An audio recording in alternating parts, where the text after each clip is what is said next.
This channel does not promote any violent, harmful, or illegal activities. All content provided by this channel is meant for an educational purpose only.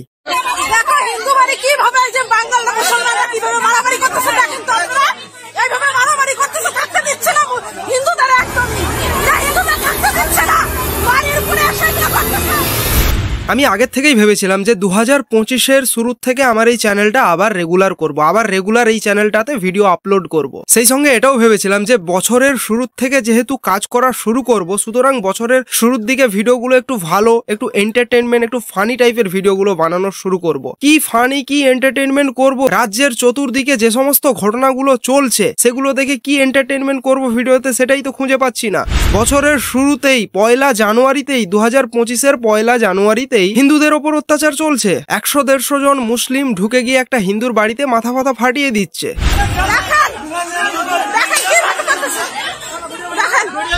আর শুধু তাই নয়, এরপরেই বছরের শুরুতে আমরা আরো একটা ঘটনা দেখলাম। একজন তৃণমূলের নেতা, একজন তৃণমূলের হিন্দু নেতা, যিনি 6 বার জিতে কাউন্সিলর হয়েছিলেন সেখানকার, তাকে দৌড় করিয়ে হত্যা করা হয়েছে, খুন করা হয়েছে অন দ্য স্পট।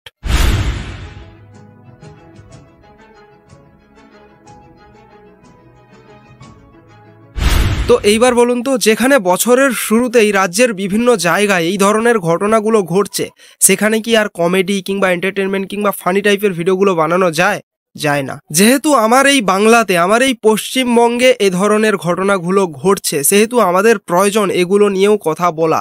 কারণ ঘটনাগুলো কাদের ওপর ঘটছে, অত্যাচারটা কাদের ওপর হচ্ছে, হিন্দুদের ওপর হচ্ছে। সুতরাং প্রতিবাদ তো করতেই হবে, ঠিক কি না?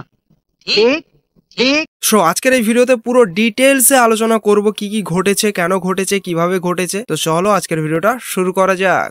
এবার বাংলাতেও ওপারের কায়দায় হিন্দুদের উপরে হামলা, ভিডিও পোস্ট করে এমনই বিস্ফোরক অভিযোগ করেছেন বিরোধী দলনেতা শুভেন্দু অধিকারী।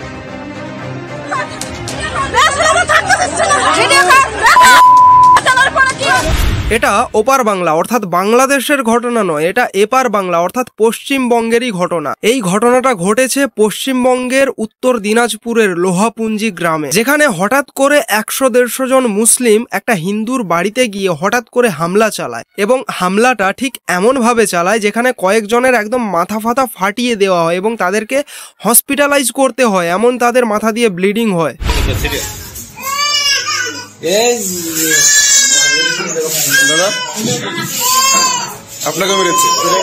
দেখুন, আমি চাইলে এই ভিডিওটা পুরোটাই প্লে করে আপনাদেরকে দেখাতে পারতাম, আপনাদের সামনে উপস্থাপন করতে পারতাম, কিন্তু আমি সেটা করব না। বলতে গেলে করতে পারবোই না, কারণ যদি করি তাহলে হয়তো কোনো সমস্যা হয়ে যাবে, ভিডিওটাতে স্ট্রাইকও চলে আসতে পারে, আর যার ফলে ভিডিওটা আপনাদের কাছে পৌঁছবেও না, সঙ্গে আমার চ্যানেলেরও ক্ষতি হবে। সুতরাং আমি যতটা পারবো ভিডিওটা আপনাদের কাছে প্লে করব, এবং যেটা ভিডিও প্লে করতে পারবো না সেখান থেকে অডিওটা প্লে করে আপনাদেরকে শোনাবো, যেখান থেকে আপনারা বুঝতে পারবেন যে আসলেই কি ঘটেছে, কি ধরনের ভয়ঙ্কর ঘটনা ঘটেছে, বুঝতে পারবেন।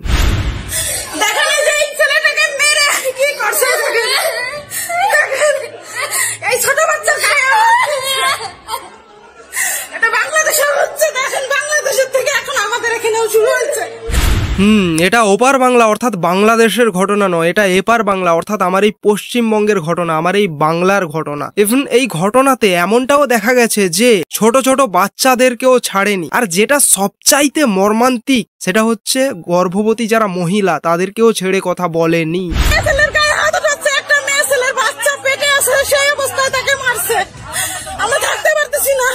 আর এইভাবে হিন্দুদের ওপর দুষ্কৃতীদের মতো হামলার কারণটা কি জানেন? কারণটা শুনলে আপনাদের চোখও কপালে উঠে যাবে, শুনুন। সকাল 9টা 9:30 নাগাদ ডালখোলা 1 নম্বর গ্রাম পঞ্চায়েতের বাবুনিয়া লোহাপুঞ্জি গ্রাম, সেই গ্রামে কিছু মানুষ বসবাস করে, হিন্দুরা বসবাস করে। আর সেই হিন্দুদের জমি দখল করার জন্য সেইখানকার প্রধান, পঞ্চায়েত প্রধান, তৃণমূলের পঞ্চায়েত প্রধান, তার উস্কানিতে, তার নেতৃত্বে মোহাম্মদ মিনাজ, মোহাম্মদ আবিদ, নামগুলো শুনুন আপনারা, মোহাম্মদ মিনাজ, মোহাম্মদ আবিদ এবং সেই পঞ্চায়েত প্রধান তিনিও এই ধরনের নামের অধিকারী, তারা মিলে সেই বৃদ্ধ তার আর অন্তঃসত্ত্বা পুত্রবধূ, নাবালক নাবালিকা, তাদের উপর আক্রমণ করে অতর্কিতে নয়, প্রি প্ল্যান কয়েকশো মুসলিম তারা সেখানে একত্রিত হয়ে লোহার রড, লাঠি, সোটা এগুলো নিয়ে সেই বাড়িতে আক্রমণ করে। কিনা তাদেরকে সেখানে থাকতে দেবে। আসলে কি জানেন তো, আমাদের প্রাণের পশ্চিমবঙ্গের বর্তমান সিচুয়েশন হচ্ছে এইটা, যেটা খানিকটা আমি আপনাদের রিমাইন্ড করালাম। বাংলাদেশে তো আমরা দেখে থাকি, কিন্তু এখন আমরা পশ্চিমবঙ্গের মাটিতেও এটা দেখতে পাচ্ছি যে যে জায়গায় মুসলিমরা বেশি সংখ্যক রয়েছে হিন্দুদের তুলনায়, সেখানে হিন্দুদের ওপর মুসলিমরা অত্যাচার করছে। কিছুদিন আগেই আমরা মুর্শিদাবাদের কয়েকটা ঘটনা দেখলাম, সেখানকার তৃণমূলী নেতাদের বক্তৃতা শুনলাম, সেখানে বলা হয় যে হিন্দুদেরকে কেটে ভাগীরথীতে ভাসিয়ে দেওয়া হবে, এই ধরনের কথাবার্তা শোনা যায়। সঙ্গে এখন এই ঘটনা, যেখানে হিন্দুদের ওপর অত্যাচার করা হচ্ছে, বারংবার অত্যাচার করা হচ্ছে আমার এই পশ্চিমবঙ্গে। অর্থাৎ এক কথায় বলতে গেলে, যেখানে মুসলিমরা সংখ্যা গরিষ্ঠ রয়েছে সেখানে হিন্দুদের ওপর অত্যাচার করা হচ্ছে। তাহলে ভাবুন, যে সমস্ত জায়গায় এখন মুসলিমরা সংখ্যাগরিষ্ঠ নয়, যদি ভবিষ্যতে তারা সংখ্যাগরিষ্ঠ হয়, তাহলে সেই সমস্ত জায়গাগুলোতেও কি হাল হবে একবার ভেবে দেখুন। হিন্দুদের জমি দখল করার জন্য সেইখানকার প্রধান, পঞ্চায়েত প্রধান, তৃণমূলের পঞ্চায়েত প্রধান, তার উস্কানিতে, তার নেতৃত্বে মোহাম্মদ মিনাজ, মোহাম্মদ আবিদ। দেখুন, এটা তো খুব ক্লিয়ার যে এই ধরনের ঘটনাগুলো যে ঘটছে, এই ধরনের ঘটনার পেছনে যে কোনো একজন ব্যক্তির হাত রয়েছে, যিনি প্রশাসনিক লেভেলের সঙ্গে যুক্ত থাকেন। এখানে এই ব্যক্তিটা যেরকমটা বললেন যে এখানকার যিনি পঞ্চায়েত, তিনি সরাসরি যুক্ত রয়েছেন, তার উস্কানিতেই এই সমস্ত কিছু হচ্ছে। আর এটাও স্বাভাবিক, প্রশাসন যদি কঠোর পদক্ষেপ নিত তাহলে এই ধরনের ঘটনাগুলো বারংবার ঘটতো না, এই ধরনের ঘটনাগুলোর পুনরাবৃত্তি কখনোই হতো না। ঠিক কিনা? যাই হোক, ঘটনা তো ঘটেছে, কিন্তু এই বিষয়টাকে নিয়ে তৃণমূল কংগ্রেস কি বলছে সেটা শুনুন।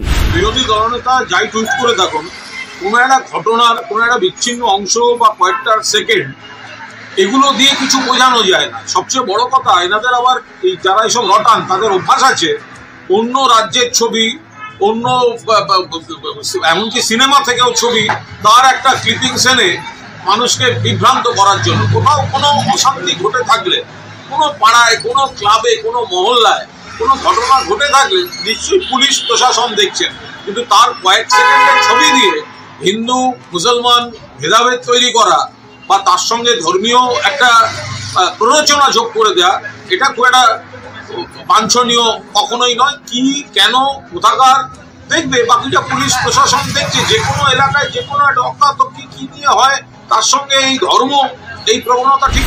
এইবার আজকের এই ভিডিওর মধ্য দিয়ে আমার আপনাদের কাছে একটা বিশেষ অনুরোধ, আমার কোনো ভিডিওতে কমেন্ট করেন না করেন, এই ভিডিওতে অবশ্যই কমেন্টের মধ্য দিয়ে আপনাদের মতামত জানাবেন যে আমাদের রাজ্যে এই সমস্ত যে ঘটনাগুলো ঘটছে এই সম্পর্কে আপনাদের মতামত কি, অবশ্যই কমেন্টের মধ্য দিয়ে জানাবেন। সেই সঙ্গে তৃণমূলের মুখপাত্র কুণাল বাবু এই ঘটনাগুলোকে যে বিচ্ছিন্ন ঘটনা বলছেন, এবং এটাও বলছেন যে এগুলো যারা প্রচার করে তারা নাকি সাজিয়ে গুছিয়ে কিংবা কোনো ফিল্ম থেকে ক্লিপ কেটে নিয়ে এসে এইভাবে ভাইরাল করা হয়। এই ভিডিওগুলো দেখে কি কোনো সিনেমার ক্লিপ মনে হচ্ছে? অবশ্যই কমেন্ট করে জানিয়ে যাবেন, এবং কুণাল ঘোষের জন্যও কমেন্টের মধ্য দিয়ে কিছু জানিয়ে যান, ঠিক আছে? তো দেখা হচ্ছে নেক্সট ভিডিওতে, বাই বাই।